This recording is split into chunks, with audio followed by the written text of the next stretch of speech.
career ten one ra ni chol Martin a jang malit career kan ne kula ku ka kur bu ko jam je ten community ko bu ko lek ne ka won lo ire to pa na Australia ten ka bu ko jam je kula ben community developing bu ko la ping dalda wa ken dalin wo ping ka yu ko ping na media Australia ku ja da media won che wa yo ka kur bon wo ka ju ja kur bu ko rere ka chir ka chu ka yo ka ben bi wo ko la ping da pan ken ku tan men wo ta ka nwan wo ku ja to ben wo ka loi tin kul ken ka chen wo ni ma ta kul ka chu cha ta ne ani chol Martin a jang mele ye na lui ke ran lui ke ne ramti na ka wa ja ka cho youth we ka ye na chro gam be ramti be loi ene ke che loi ga loi pa ni chol Australia ne Melbourne ku ye na chi lui re ke ne mi ko ku kan ga ju ni ke ka re ne community da ka ko loi ka won chi lo ke chi ra tin walk by it in Australia tene walk ben chen wa ben pan ken on ken walk nong ti yen wa pan yu piang tin ti chen wa be yu tin ku kan wan walk tin tene ka kor ben wa ka jam tin ka chiram ti ka che ka riyo ka tene nong wi chen ko tin wele nong chen ko to bi nong ka te ka chen tin kana ben wa ka jam ku ye nga ka ta chen tin ken ku ye dele ben wa ka lew tin ka ben wa ka jam ra ni chol Martin ran ga ju ni ka re tin elon che loya ke elon ye loya kol ko wer ku ken ga chen wa bene kul ben wa be jam wona ran chol Martin ku yimi chale wa ma da wan forza podare bung ni kala o yemi community ko bo kati ke dalo bo ko kwani ko ka pot ka loy ko da to so wa ga cha kale chi chot chi wa ga chol ko ka bo ko jam e ku nge ku ting ye ka tai ko koi kok cha won cha ka loy la min o ko bana non ka ni ko community kuna nyu ko bu ko kwani o che gogrot o che larot o ga dile nang forsa le bok ko woni ko tingi ci lopat e ka tay o wala bok nang forsa na ko woni ko tingi pot kan bu ba ni al ben lo ko re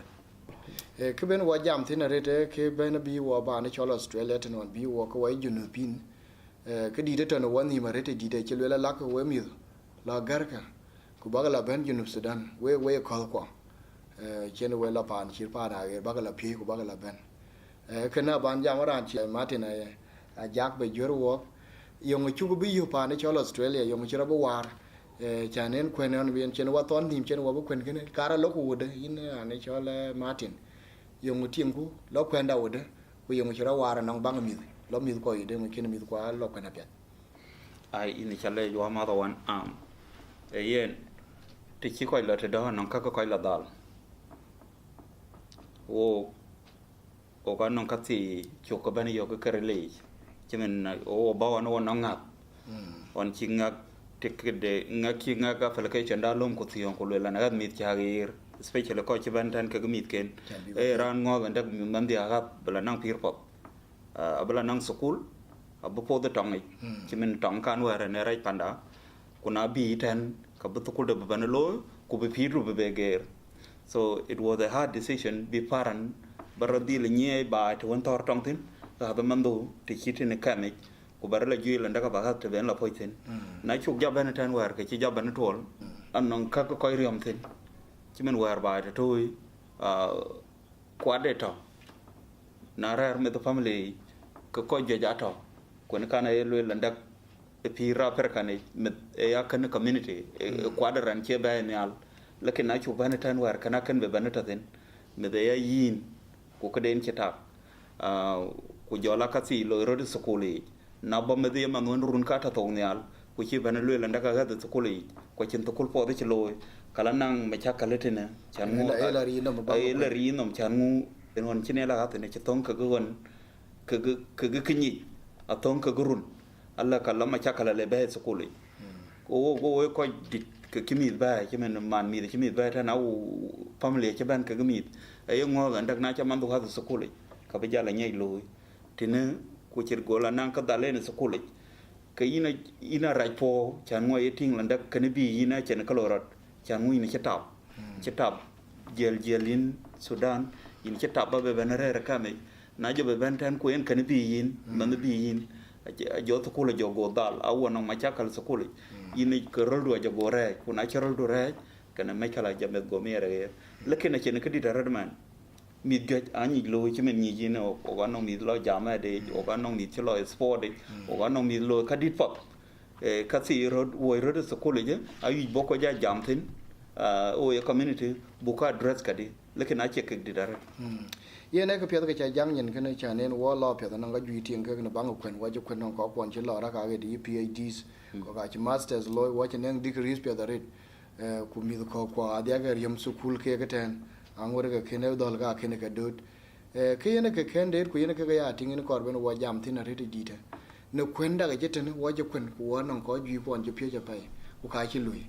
e kene yong chi ra lo ye ten yong kene le wa ten kwen de ten cha na ya tin no ko pon no wa ra ga ken a chu kwen ku ka chi lui yong chi ra wo tin ten yong chu ko kwen no ga chu ko de te bang kwen na ke ya ting ko ye ting ya ko ye ko ju ko ga ko ting where school attack tok man anong mi where ba ko kor jo ko school de tan a bi nyai lui lekin wo ko ba o chi dit ku ken yi nyai ja device e ko din di balo ku lo ndi le ba yo chi men yan lo e tiok ko school loy na kan radio rapat kabiria na cha ko la kabiria le luan ngobaloy kene ka dalo e ko dit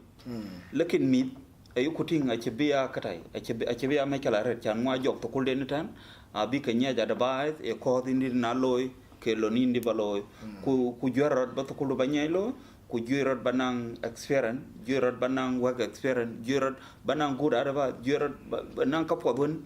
le bi ko kon chan mu bin ka loy bu te wana sukule jana bo kan to de le ber na be ba eten go bo le ba taw de le tier woto go re kula de le tier woto ka di da re ta chene te chan ge tin te no war ye nan jibla de le tier an chan bla tin gen ha chabar yo maret ke chena bar yom ke chol te chien tu kule na wa pye tin wa chene pye ba eten ke ne ke chabar yom ya dang sukule ya dang anong ke chol yang ne ko chol sukule che kare ko chol wan ter chiman ni we yen ken gon ko wan e ke ko chula ni ka lera America kan age che ge pye sukule li wonan ke e man pye ja ja to but pye ja chene ko ja che ge pye bi chu pye ba pye ko ju ja re ran ke chu ja la lo ri la pye nda na nong chieng dun ja la lo cha ra la yu ran ya rin ke ran ken ka bi dial ba ra bi la le twen ba de che mi ban ke ya la le wan ger wo ken nong ko la ban sukuli wo ga to nong ke ni chole social workers ai ga to wo lu la bi wo supported ku ka malumat ba ti je war was kare lo de pandun ko lor de woni chiang pandun so ka non ko ga dom ne ki chol bi dom ni ping yene chene ka chene wa ko ping ko wa ko woni yimi yong e kana to no mi ko chimi ko ka chi ko wa dal to bi ko na no ga kini lo yi pandun kin ko pandun go che ga kana to no ko no nge no nan ji to dal ti woro ko dal to kan to kan ki to kan met pi wona school baran ji no mari yer ka ba queen chirun be jor chan ba ke queen ba janyi ena ne mit go na lui office work ena lui the technology department go na chen interest IT ko computer che ke cha kong use so now na jala to gi 2008 go le ba ruon ba lum ba la lui cha na go num lie ba ka ba loy cha di lui da do che ke ni ku da de school ye la lo ye lo ni ne la loy a chi ran ni cha na chi loy ni che cha kong loy go ri no so now na cha ja kong nang ru ni ne cha ruon ka die ruon ko pe ga da tem cha ba la lum kan chi lui ka lui ku cha ber kun an ci no ma jaba la lieba ma bo bala belu la ba IT bu ko ni na computer wan jaba gol kana a kan be ni ara de ti jide jaba tom loy bare cha ni ar na wan ke pe ni tero ko diak pe diak 2014 ko wa dire lor no lor yu dire kana ena ga chanti ko la yu tin tin ken wa ba jalle mo ni yen ko ja jwer kan yar ko ga ga loy go le ka ka ba na ga cha community development an ko ena man community development not you kwen ku kan yara de ga ya nye lo ya pya school ku ka che yin yara na la to ga kul ka nye lo ya pya ke ya kor ba le ten no mi ju ji ni ri ya ten ne ke chol kwen ba ke chol ka ba loy ba la lo ya chi ni chi le ba kwen wa non ko kwon che ran ka ya kwen na che ra ne che lo yi masters putu ku ke ara la ri no na chak la to le kul no ting lui wo ni yen a che kwen a che ke chol ne sa che kwen ne sa ga che loy che tul ku je le ma sa pe le go la yo ka che yen a chi lo ju pol e ma na sa lui mar ke administration ma na sa ka loy che ne ke che queen but yen because yen ke che queen e wa che ne ya dang non ko ka kin ku de a che ke che queen ni la loy e ya dang non wo che ke chol wo che ka pyo ni ma ka wa ja lo na cha degree ja yo gen ka bilon pya ja yo ka pin ku lo ko yen yi lo ku tin tol ku degree da lo na na chi man chin degree to ku lo masters kin be ja lu lon pya ko wa bela twen waja damana jawu jore go awu yuga de na kuma la ka dirat wala damana la ka jal rai di pa damo pin ko wa kin kong lui wo ya da yin kin kong lui wa chiran du nyit ran chi kong lui chan ko ji bana lui no ran nyit e ka na wo jo kwet ka wara ge ku yin kin bela pin bela kun ka ti ter ki cho trade chima na ye carpenter ka chira ba ya nang degree du ba nang carpenter ya den den anong loi je cha ye ken nong ko ye chir ke nong kra tin na ba kun ba degree du ba lo mo ba nang masters ku lo kun ba ya lui ki ba nang certificate ti ki trade ba ka loi ba yi lui plumbing de ki chila ba nang ko ni nang mi ko ya den kan de ki chila ba ko ju ko en te china summarize and one other one in it today anong market dating o your community o ga nong role ko families o ga nong role so kul medic chan ngumet ku yi support ka yi ba support chemen foreign teachers bo ga lasin foreign teachers interview na chi met chol te chi tam to lel back we foreign ki ba ku nyoje wa bi usa poin mandu a be jam lan dak mandu apa kan kwa ni obakan lekin next time ke chok yuer kin kan a chok yuer bo koin kala ga hanon ni oben kasen yini ya paran eneti pursa libin ja jam tin lan dak bai ana che kon au o ga joj bai au subject loy a kiran ni jen man dia yi mo support school ba usa ko bakata o yi bugna ber go relationship ka go usa chan ngo na no areas ni omad kasen because tong da lo o ga che mit o ga che ban ko je ja che ban parent teachers interview me de jokon na jola late maybe you BBC you be jalo kala ka parent ka jolo chol ku jolo le ndak man kan a che BBC ben primary certificate ben ja yok a che belew ngu che le yen bakan lo na la ka parent a chin ka chia too late chan ngu bi met bi kon ene yen pia do community ko yo families bu mit bu ko da ja kon mandu ngor to yi year 6 7 8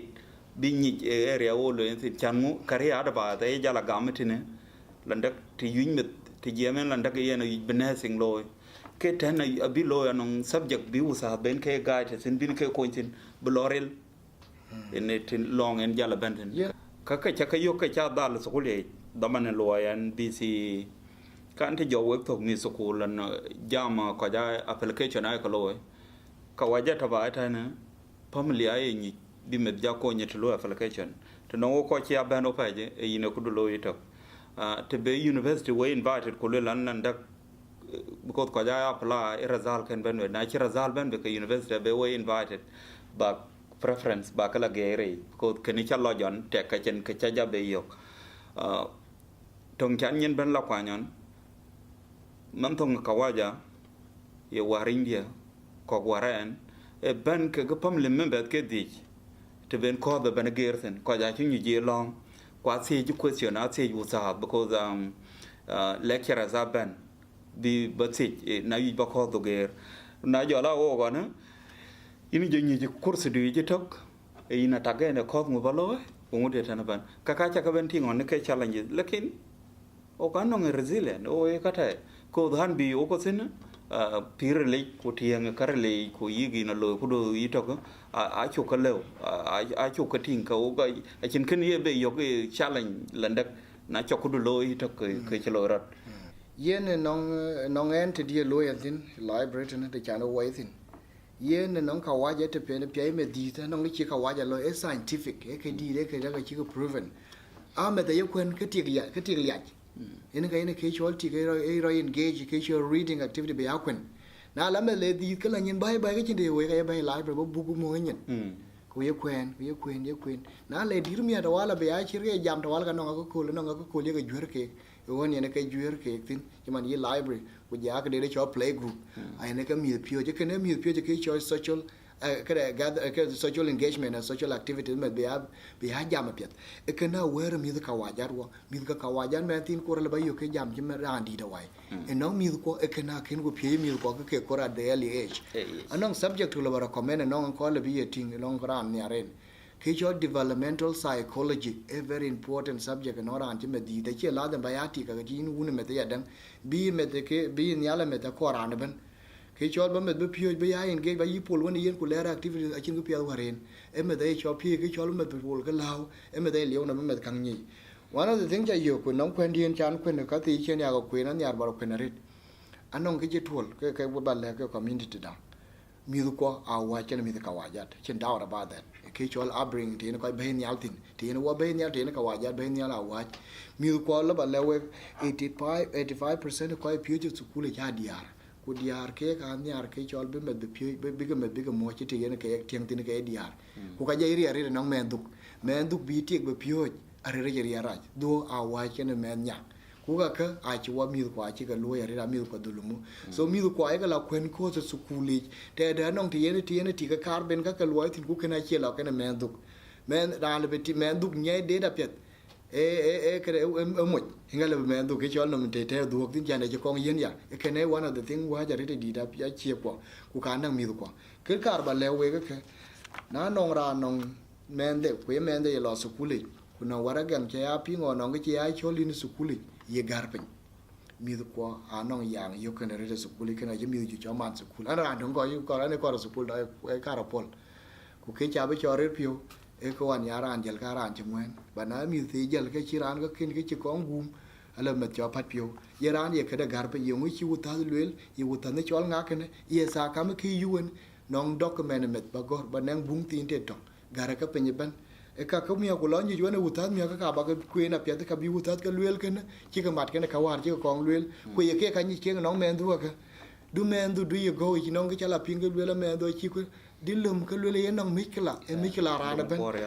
du la pioria ga go ba go in chi lu ke ko la te ka cha no men nge ka la ba ton we because met ku chai ku chi tiang ke chol bi chen gam bra chi gam ke no ga lu e ke ne me da ye no e ya dang na no men du chi ne run ge tir ko do la twen yi chola lui loi ti kor ku kana la bal ton ke ko chi nyin pel ba et ni charan ke pira ba ni de na nong no men tin dun kur cho nong luo ya chira be lui ku ba ga school at the same time because ke ga school che luo chen de le kor mi he luo ku na chi de ben bila lui mi ke ne ke men no la chen de le lo gwen ke chi wan no ba et because chen war ko kwar ko ke chi kong lui e ke ne ke ga la ba ton we ke we ko nong be nong mi kon anong de cho mental disability mi ko cha le na me no to kala yal yi pol ku ka go yi kar ku ngoben ko yi na ri ka che ko ja ping a ju je ri na mi ko e nong ka wa ja ke ne chol a yi ke chol ke de ne chol attention deficit hyperactivity disorder e yo ke mental twine ku mi ke mana che mi ju ko cha le ke chol special school ne mi ka ba la pio ji special school ke che school ne mi ben pio tin e ke na chi ya me ke la no mi ju ko man ko mi ko an ya re ke pi to mi ko chol ta lo pol be kar ku ngolo ene ke pien wo pi wo lui kala tangda ene ke pien wo pien ala ku dirmi ko wo bur la chopin bare nan ka waja kana liu nan ka waja e kene mana chi mikila chi be nan ka waja e chi mi gi ko mana chi ke cho lui ke categorize ke che okay ke nim ku la ku gam ku chana chi ku ka waja lu ku ka waja da chi expert school lere nong dictor na chi dictor chi lu ku le men do chi nam lui ene ka jene la le school do ka ka pa ndun die ka le school ban na cha po wona mondu di le school che madu the more bine le ka le child protection wa le police ku yin ja monitor everywhere mi ku mana ba ka jor ene ke one of the thing yen kan long tien mi kwon tin school anye ko je ja ni ke to garet chan ngoy ne kan bi ko jitan ko na non ke ting lan daga dal met school ka pa ba ka ke nyana ta ta na pa daman pop bin kadong ping ene daman ne chalwe daman parent teachers interview bin ben ba ping long dal mando e mando ya bi ka di school bi ku ye kamu ci school ka juir te bin ye kointen ku yiginia ba kudu o your opinion in bi ci ba lo bi mando bi koin kadi long kana adak ko yi bi jwagnen na ci mando ci nen ti ci nera no kon ba ka ga ya ke ina la ba ben be landa gan ana bi yu eteta be mando wa koin aida be ya dong school e min school je anang programme mi ka dong for 1 hour bi lokoy na e sabe ya ye na e science na e english ke bi loka ko nya kata na che ro le ka pa benang nisba cha juiri o e family bi ne man kan bi ne ya koin do man do ne friday bi lo bi we ran won e ko nya subject won dalena bi ne na koin sin ko non ko ma ka de foy na chu ma ka de foy ka ba man do bi ne ar a che baring school ko lo le landak wa nong ti el raman dia cha ko lo au chi me da ban au me te chi wo chi school ka gor jala tong mit diet ka ba tan ko ka diet ba tan ayu ba ka ping tene ke na nong klul met ki pala rapin dungo po gor ya dungo nyere kong ping da e ku yu belul e nguma nen school ku badom chen ku chol wutat ku lul e ngulo ra school bar biya yok landa ka yin in no attention tin ka den da len in you are willing can go support in to ye wun ku ina man awu ye in wulen te ni no maksule awu ye in melen te man ke ban ke ye katai lorad baya ping tin ke long kan ka ya ting landa ka si dal mit ko school ale bi ro lew ku met ko o ye community bu rodjuir bu nang ka en ka mit ko chimen no ka jeje mit ko ka dong ror sen chimen man school je ja tiyo a che tiyo ko man lekin mit je ja bu du ko school ni ak ikin program mit kin ka ka sen en ka mit ko ha sen na chi school tiyo ka mit choko mit pot ko mit chok na du ko school ka non ka le ni ak landa where ta during this school holiday ana chila tan ana chika na chala ting ana chi ma tan ana chila ka wallen ana chila ka nyan ka o ko tai ka ai learning process me da yake supported me da level of du to ko le jimit po ko non ka bena la jam en ne kan ye ba martin ka ti dalo mit kwa so ko le a o ga lo ko ka tai nong program ko ken mi ko ka la tin man ku program ka ka nong koi won to ke lui tin nong yi koi won to ke nong yi criminal record anong ko nong ke chol de ne ko wen polo mi ka ka tin malumat ke mi ya danga ga la jor wo chiro ga jiro kan ke chol ko anong yi jing lo la ka ka pa no kui pa ne ke anong wo ke ti ta kana li na wo ka ko bana yu jor jur ban ku ka chen ko wadol e kene yi de ki pet bu ka ko bu ga ya ne ya dan ka yi ko jur ko ko loy a che mi ko kun chi man no nge na ya lo na no program ko ka yu ko well nim de won be ke la pi ka won che ga pi ju sukuli mi ko mana wo be chen ka be ya kun ke chola agriculture mi be ya chom be li na wo ko won yi tim gwang ha be li na wo kara se ken wo rir ka liu e ka kai chi ko yo daga chelben wo ka mi ko bu ka ya engage activities shira ka go nan ga bi ga pi yen tong balak we koy kwang to kulter ko sukulaman a chi tek chimen wana na chiman don chi kun a chi dictor chi engineer a chi al mulana e ko dai loel a chi pilot a big thing lekin man tin miti ka jolo ko support chan ngombi ka tai e jalu ka niar mit ko ke lew na loy ko pa bo ko pot pal pin dong bilbi ami na mando non for design or a computer or a sport ka pa bia ni encouraging bikede no nier ko non ability below bia en loy chi need ba lo landa ga ladin ba dictor ni ga ladin ba dil ba ni dictor tend to meet waga ka ne jalo leading le ben su ko laman chan mu ay tin kloy a chiniar ko ke de den ko jala ko ke grar ka ga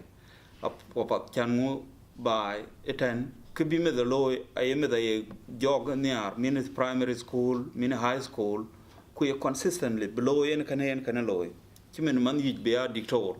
anong subject ke jir katai ko e ting ti lo ka ka e ti yik to do ne lo ka ko ya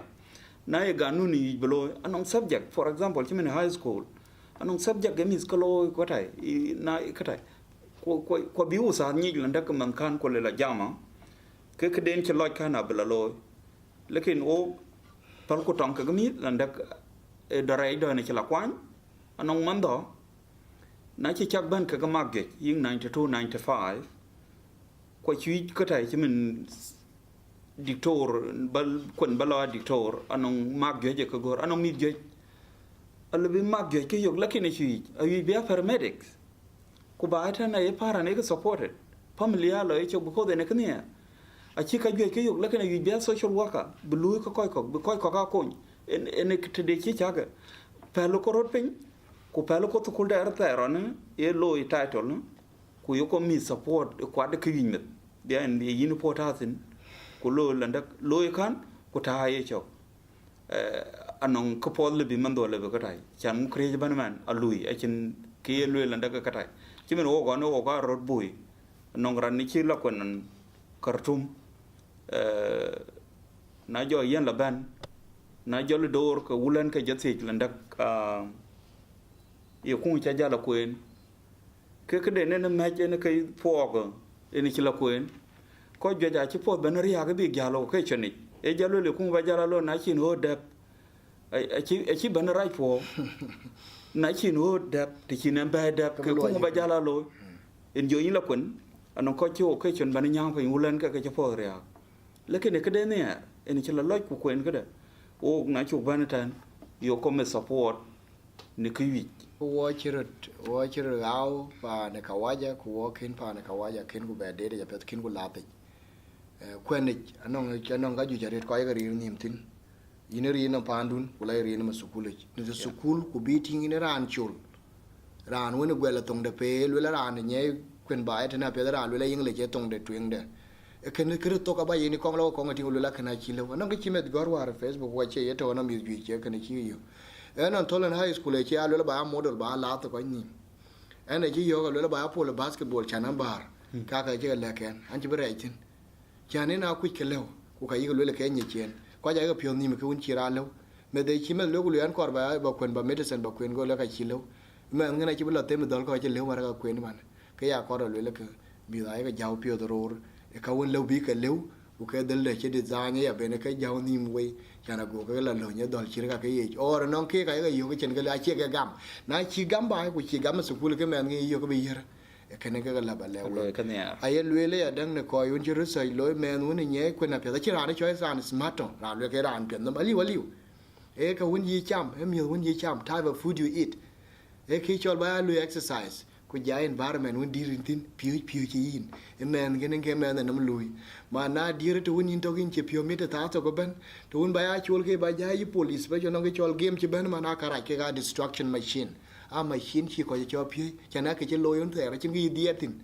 e ke ne ga ba le we lo ke mi ko nin ge program won ko bi ka lew ni bi ka cho lui ni mu bi ka la taw machine won chi lui ipad ya ga tin ta na ka ko di ra che ka ka mi a ka ka maktep sukula to ke tajir akira link in the businesses ku businesses kaka they using school anong ge cho necking they using ge cho necking technique be mi bi mi la yo ku la kana kor ku me pandin be ri no go ko ke no go yen chan ge dolon le ben ke go do you no parent actually be do you school is using this machine a che ka chi mi ko pio cha pet ku ka ka a to ke riang mi ko ke ne yu go tv yu go tie playstation ko ro me ando pie ge nyai gondo kin ku nyin PlayStation chin ko a yigin ge chan be to dir ku na cha lo ya to alin jin mi chla kene ge la ba thon we ben wa ka mi ko ba ga tin chira ne chora nu to ge smart a social environment a type of food you eat ku ja to ko to ni ne rest ni ka ga ya tin ko tom da bung martin a chin ko che ke be ka ti ko ge ko ter be ku chi wer to ko je ke ko wer ba ya ka tok dom in la ba i tok dom ka man tu we ti ko mo ju ga la ba o tok dom bo ko alo ya me chan mu mi ti ke diet ba ta na ai han che saret na chi ting no ngo gok lo ra na man ka wun na ko ja ga ko ter kan e la dar sukuli chan mu aken ni na pap ai go ni because usa ai ko go ni je mu lo rat ba alla ka jol go si to mu lo rat pandon ka le bilul chan ke ka chi po bi ga lul e ke mi de do ai so to no ko don dalwa ta ko don ka ni ke landa go ga non ma chakal lo ko do wo to po dam e ke mit pot kan alla bil kwan man do le bi jwang ni sukuli chan mu ba da lo ke ni na pop ai go la si cho ko mu lo rat ba ko na le landa ko wa ko ma ga ka aga ka katar ana che nin kana lo raten kana me kala o ya jam landa ka ra non ko ben bi o ben ya si to ka lo rat panda lekin ake ka si won o mor foda ka chit ka la ba community da ku gene ga ni arba ram gene we ga kule ganne school a che ka ko ku ka che da mane che do to le do to e da mane e jor e ne manan dia gan kin school dia kan tol bara an che tol ti won yen ko batul anong ki chol ku won ba loy ku ba la lew ku ba tiam ku ba nyela taw loy ke kar ba le pan chen wo ben tin anong kan wan wo anong ka bi ku anong ka to tin tem ku ka to tin bu ka dial tum to ku bu ka bi bu ka tin ka chir ka ya ka le ka to bi ka aga chir mani school sukul mana no utet ko chiran le men nyar chan tichen me chira nye luatin mi ko ya danga chineng mikla ka ju ya pinga lo ya pe ka a chi mi wa chi ri hokren a mi mana sa sukul ji mana sa to ke chi ka to ke anong yi social workers mi le yu ke ku chi ke ne te ko wanyin pe kwa nye community dai o ga non ka je lo ko kwa pa bia ke lu ko support o ga non mi Sudanese Australian wala African Australian ke Parliament America a jal baitan a chepoj baitan kwa jok ke sport den baitan men a loy kadit waga dai na ya kadai ke TV ku jola YouTube channel ke pol ke sen ina pomiet landak daman te chu no ta o ga no mit won pol Australian Aussie rule in puti ni Australian red ron ti har ku di ke ko go ta na o ga no mit chila sen gu chi nyir ma na chila sen nai o ga chui bo rotong ka communities ko kina ron ta dia ta ron ta di angor ka ken lo ma sawa kana e nyol nda ko ga lu pa but a wi ko bu ko jala lu nda ka pol lo ko pa bu ya ka lo ko ka tai ka si woi rot ke ai che bera me kala kwa lo ko bu ko fix na nyu ko bu nan compensation e o ye mit kwa ke mar kwa ke diar kwa nyir ko un kwa ku ban kwa ku yinga bu ga nyi pin ku jam ko wallahi kanon ka to lo ko ke ken lo ge ke nyin chiu ku nyi men bu jam rot ene chok ma cha kala ba wa ga cha le wa ma me jo cha le ku ja la wa ma ta wan wa ga cha le ja ret apa bu ka ja jam ene non ka le brot ko jam e ka thai wet ene ko ka thai ko ya ta ge